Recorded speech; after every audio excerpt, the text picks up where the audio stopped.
Hello, this is Emily Aragon and Emily Comstra. And today we're here with the Storm Podcast. And today we're going to be reading Llorona and the Bloody Box. When I was growing up in a dusty desert city of El Paso, Texas, right near the Mexican border, I heard many fascinating legends, ghost stories, and superstitions. The area is rich with folklore and a bloody history that lends itself to all kinds of interesting tales. This one is probably my favorite, the story of La Llorona. Just saying the name gives me chills. La Llorona means the crier, and she is part sorrowful banshee, part angry spirit, part cursed creature. I was told that long ago a widow with two small children lived in the poorest section of Juarez, the town across the border from El Paso. She began a relationship with a wealthy man and wanted to marry him, but the man did not want to marry her because she had children. So in the dead of night, she took them down to the Rio Grande, stabbed them both, and threw them into the river. Then she slipped through the night to her lover's house. When the man saw her blood-soaked white gown, he was horrified and immediately rejected her. This drove her mad, and she ran back to the river, screaming and tearing at her hair, trying in vain to find her poor children, but it was too late. The story varies here. Some people say she stabbed and drowned herself. Others insist that she was caught by an angry mob of people and killed her for her crimes. Either way, she died, and that's when the creepiness begins. Soon people started to report hearing a horrible wailing from the river's banks. Then these sights began. People related tales of seeing an apparition wandering the river banks at night. Something with the body of a woman and the head of a horse. The creature, who wore a long bloody nightgown, was waiting as it researched the waters.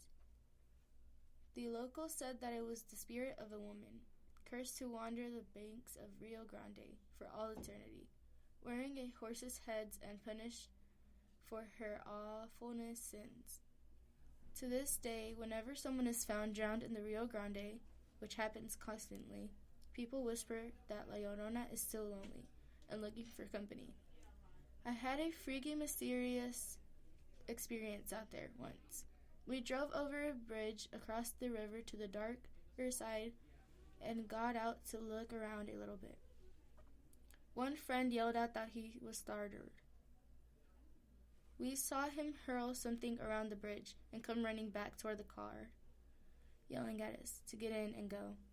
He told us that he saw a horrible monster woman standing in the middle of the bridge, looking at him. He said that he was so scared that he had thrown his pocket knife at it.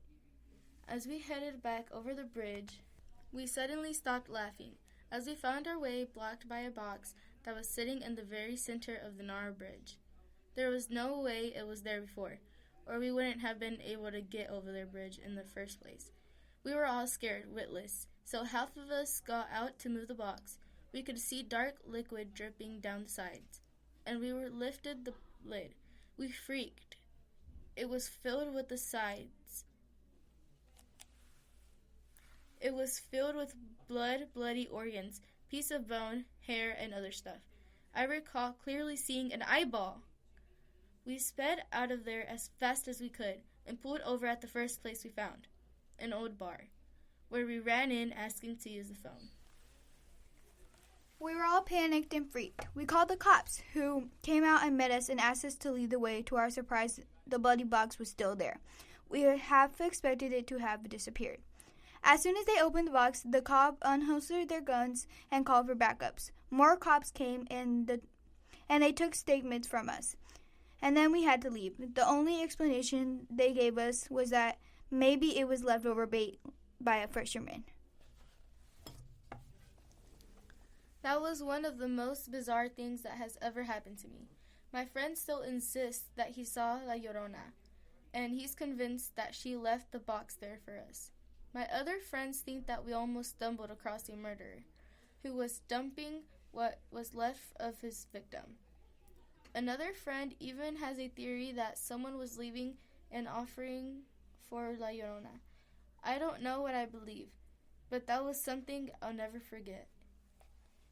Thanks for listening to the Storm Podcast.